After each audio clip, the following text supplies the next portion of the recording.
မင်္ဂလာပါကျွန်တော်ဒီနေ့ကိုလက်ခတ်တီးနီးပြောပြမှာဖြစ်ပါတယ်သူ့ရဲ့လက်ခတ်ကိုတစ်ချက်ကြည့်လိုက်ပါ1မှာဆိုရင်6ကျိုးကနေပြီး4ကျိုးထိဒေါင်းတစ်ချက်တီးလိုက်ပါ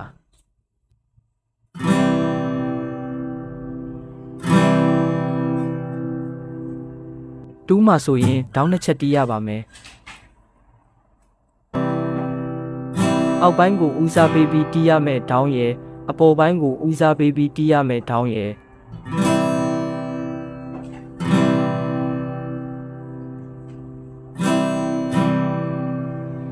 1နဲ့2ကိုပေါင်းပြီးတီးပြပါမယ်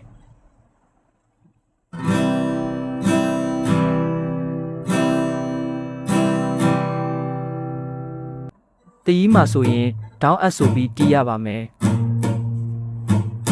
6ကျိုးကနေပြီး4ကျိုးထိတီးရမယ်ဒေါင်းရဲ့တကျိုးကနေပြီး4ကျိုးထိပြန်ပင့်ပြီးတီးရမယ်အရဲ့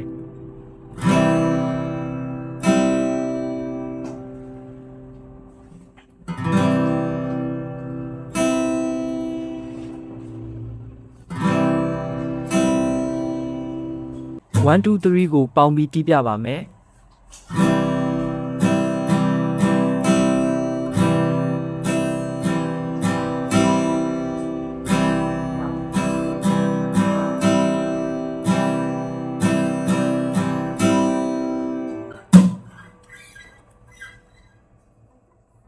ဖိုးမှာလည်း3နဲ့တူပါပဲ6ကျိုးကနေပြီး4ကျိုးထိတီးရမယ်ဒေါင်းရဲ့တကျိုးကနေပြီး4ကျိုးထိပြန်ပင့်ပြီးတီးရမယ်အရဲ့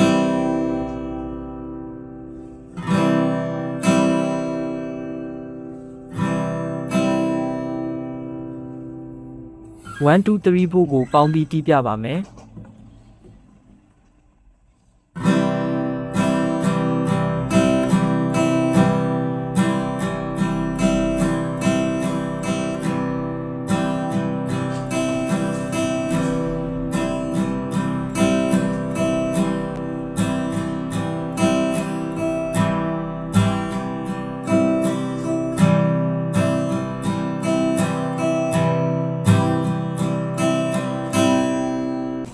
ဒါဆိုကျွန်တော်ကော့ရီနဲ့တီးပြပါမယ်